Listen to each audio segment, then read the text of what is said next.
Ela pode ser parcial, ela pode ser temporária, ela pode ser definitiva, permanente, para algumas funções, para algumas profissões, para tudo. Então, é com base nesses critérios é que a gente emite os laudos. Ok. Presidente, a minha preocupação Não, eu não farei mais perguntas para o senhor. A minha preocupação, ela é muito temerosa e realmente ela continua mais ainda. Agora ela se agravou muito mais. Por quê? Quando eu perguntei ao tenente-coronel Clênio de Alvarenga Mafra Júnior, que parece ser filho do coronel Clênio de Alvarenga Mafra, que foi chefe estadual da Polícia Militar, não é isso? Meu pai. Isso. Quando eu fiz a pergunta, é porque, da mesma forma que eu não ousaria a emitir uma opinião, a emitir um juízo de valor com relação ao laudo, que eu desconheço, é temeroso que o presidente da Junta Central de Saúde e os seus médicos que eles se encontram manifeste sobre o laudo sob a ótica da interpretação da resolução. E por quê? Porque a interpretação que cabe ao médico é do ponto de vista técnico, do ponto de vista técnico da medicina e não do ponto de vista jurídico. E isso é preocupante. E aí talvez o nascedouro, Cabo Giovanni e Sargento Prats, o nascedouro dos problemas dos laudos que são contrários está lá na raiz do problema, porque a Junta Central de Saúde ela está avaliando os seus pacientes com vista à interpretação da Lei Complementar 109 e também da Resolução 4073. E aí, a minha preocupação é por quê? Porque eu disse aqui que a Polícia Militar ela vem constantemente inovando a lei. Quando nós observamos a Lei Complementar 109, a determinação jurídica dessa lei, e aí eu faço a leitura, deputado Carlos Júnior, já que nós estamos finalmente, dizendo o seguinte: parágrafo único do artigo 44, está lá no artigo 15, alterando o artigo 44. Ao militar reformado em virtude de invalidez permanente, considerado incapaz para exercício de serviço de natureza de policial militar ou bombeiro militar, em consequência de acidente do desempenho de suas funções ou ato por ele praticado no cumprimento do dever profissional, é assegurado o pagamento mensal de auxílio de invalidez de valor igual à remuneração do seu posto de graduação incorporado ao seu vencimento. O legislador, e aqui as nossas consultoras, e eu havia até conversado com elas, o legislador não disse aqui, olha, o conceito de invalidez ou de incapacidade é assim, assim ou assado. Vê a resolução 4073 e inova no texto. Inova. E aí, toda a ação da Polícia Militar parte, porque infelizmente, o Sargento Clênio, a Polícia Militar, ela inverte toda a pirâmide do arcabouço jurídico. E aí, o presidente Clênio de Alvarenga Mafra, dessa matéria eu conheço um pouco, de medicina eu não conheço, mas da aplicação da legislação eu tive que me debruçar também um pouco mais do ponto de vista acadêmico. A Polícia Militar começa as suas portarias de sindicância e de RIP, que não existe sequer no mundo jurídico, esse instituto, mas ela criou, não existe, mas ela criou, o relatório de investigação preliminar. Ela começa citando o manual de procedimento administrativo, a resolução tal, o memorando tal, a nota de instrução tal, a instrução conjunta da Diretoria de Saúde, da DAF e tal, e aí vai. Ela faz isso com o arcabouço jurídico. Ela deveria começar citando a Constituição da República, no seu artigo tal, a Lei Federal, no artigo tal, a Constituição do Estado, a Lei Complementar, ela inverte. Então ela já começa a matar o seu direito na nossa luta.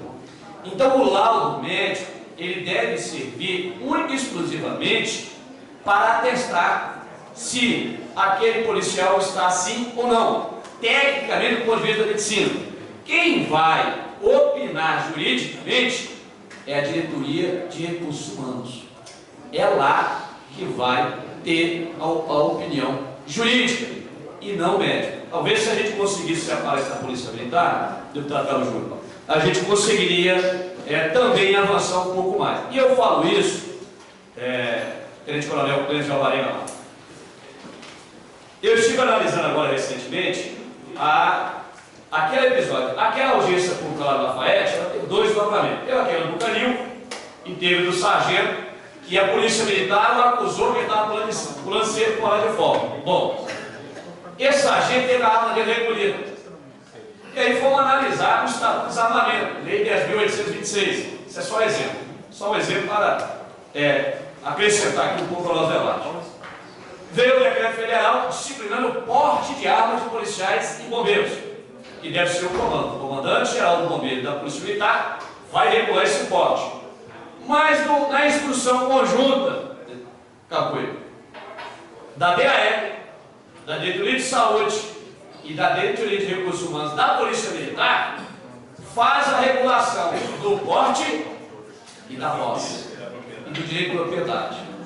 Então ela inova novamente, trazendo toda a discussão de direito de propriedade, e tem um capítulo no Código Civil reservado para ele. Até porque existe uma cláusula pétrea, lá no inciso 54 do artigo 5º da Constituição da República, que diz que a liberdade dos bens só poderão sofrer qualquer penhora, coação, mediante devido processo legal. E quando nós falamos de um processo legal, esse comando, eu estou falando de processo judicial. Nós não estamos falando de atos normativos que são reproduzidos internamente e aí sem observância do que diz o direito constitucional. Então aí, deputado Carlos Júnior, está aí uma preocupação que a fala do Tenente Coronel Clêncio Alvarenga Mafra, ela nos preocupa. E eu quero aqui, comandante, dizer com todo o respeito que eu tenho ao senhor, e sempre manifestei de forma respeitosa, discutindo, eu não critico a pessoa do administrador, eu critico os atos. Os atos, até porque eu sou pago para isso, porque é uma das funções nossas fiscalizar. Não é só legislar, fiscalizar é a política parlamentar. Mas imagine o senhor, a fala do senhor inicia dizendo que não há absolutamente nenhuma interferência técnica, e eu digo o contrário. Porque aqui em audiência pública, eu trago as nossas taquigráficas e mostro para o senhor. Nós discutimos. Não era o senhor o presidente, não era o senhor. Está aqui o sargento Hélio e vários aqui participaram. O subtenente Gonzaga estava aqui, lá o companheiro também. Nós fizemos uma discussão aqui, onde o tenente lá de Uberlândia invadiu a clínica Serra Verde e para notificar um cabo para notificar da sua demissão. Havia uma vedação expressa no Código de Ética, mas aí foram feitos os agentes lá no Tribunal de Justiça Militar, né? Porque lá não é Tribunal de Justiça, nem aqui nem em lugar nenhum do país. E eu sei quais são os agentes, né? Bom, o que aconteceu? Nós chamamos uma audiência pública. Estou narrando essa história para contar, nós chamamos uma audiência pública. O médico, perito, como o senhor, como os demais, também inscrito no Conselho Regional de Medicina, esteve em audiência pública e disse: deputado, eu estou sofrendo uma pressão enorme para poder liberar os meus doentes aqui. E sendo ameaçado pela Coronel Mena de Lourdes, para, se eu não liberar esses doentes rápido, vão cortar o convênio com a clínica certamente, vai descredenciar. Então não é fala minha, é fala do médico, a fala do médico que veio aqui e que ainda sofreu um pedido. O coronel Renato falou: senhor deputado, não manda esse Conselho Regional de Medicina, não. Falou: comandante, não tem jeito, denúncia dessa é muito grave, já estou encaminhando através de requerimento. Então me preocupa muito, né? Eu gostaria muito de ter dos senhores que a gente conseguisse realmente separar técnico, né? Mas me permita dizer ao senhor, com toda a franqueza e respeito que eu tenho pelo senhor, até porque o senhor demonstrou aqui que também está vindo com esse espírito. Eu não vejo o senhor a pessoa adequada para, nem o senhor nem os demais médicos que compõem a Junta Central de Saúde, adequada do ponto de vista técnico-jurídico para emitir esses laudos com vista a essa interpretação. Que o senhor tem que falar, é inválido ou não é inválido. Agora, discutir juridicamente a resolução ou a lei, aí o senhor tem que deixar a ADRH se manifestar. Nós não estamos discutindo isso, senhor juiz. A função pericial é exatamente dizer o que o senhor acabou de dizer. Se o militar é inválido ou incapaz. É a função, é o que eu disse todas as vezes. Eu não disse diferente. De maneira alguma. Inclusive no início da fala, o deputado Carlos Júlio anotou aqui. Eu disse que a função do médico perito é enquadrar no que existe previsto na lei. Eu tenho que definir se o militar é inválido ou se é incapaz, parcial, temporário, definitivo, permanente, para poucas funções, para algumas profissões ou para todas. Essa é a função do médico perito, da Junta Central, da Previdência Social de qualquer país do mundo. De maneira alguma. Essa é a função do médico perito. Eu não discuto lei. Mas o senhor pode escutar o que eu disse e vai. Com certeza, o senhor vai escutar e vai entender isso. Bem, só para concluir a participação do senhor, eu também estou preocupado. Me trouxe uma preocupação muito maior. Eu vou, através de uma forma análoga, tentar interpretar o que o senhor disse. Obviamente, todos os médicos lá, com o registro, o Conselho Federal de Medicina, eles têm a capacidade de fazer qualquer tipo de avaliação. Afinal, são médicos. Mas o que me trouxe uma certa perplexidade, eu falei na minha área jurídica, né? Eu sou advogado, com especialização em direito penal e meu mestrado em direito público. Vamos imaginar que, hipoteticamente, eu seja provocado a emitir um parecer na área do direito do trabalho contra um especialista na área. Alguém que é advogado como eu, mas com especialização, mestrado, doutorado na área do direito do trabalho. Por mais que genericamente eu tenha a mesma formação que ele, eu não me especializei naquele assunto. E eu não me sinto capaz, enquanto advogado, de emitir um parecer para questionar ou para, além de questionar, reavaliar. E falo de forma bastante respeitosa, porque o problema é sistemático, não é com o senhor, nem com o próximo, nem com o anterior. Eu não me sinto capaz, de uma instância última, fazer esse contraponto. Eu não consigo entender, por mais que todos sejam médicos, algum do HPM ou de fora, que se especializaram, dei um exemplo claro, ele além de ser ortopedista, ele se especializou lá nos ossos da mão. Eu não acho que o médico de formação genérica, não estou fazendo nenhum desmérito dele, ele seja capaz, do ponto de vista do aprofundamento, de, no momento da perícia, emitir um laudo contraditando aquele especialista. Esse é o meu questionamento, e não vou entrar mais nessa polêmica, porque vamos tentar pensar uma solução. Se tem só 9 médicos, devia ter 90, ou tinha 10 ou 15, mas enfim, isso me trouxe uma certa perplexidade. Não vou polemizar mais isso, porque eu entendi. Não é o número. Eu entendi. Nós eu acho que teremos o número de especialidades. Eu lhe dei um exemplo claro. Eu lhe dei um exemplo claro. O soldado, o cabo Edson Corredor era do BPE, e os bandidos invadiram a sua casa e picharam lá: vou te matar, vou matar a sua família. Tá bom. Ele então foi levado para Capoeira, lá no Centro Social de Cabo Soldados.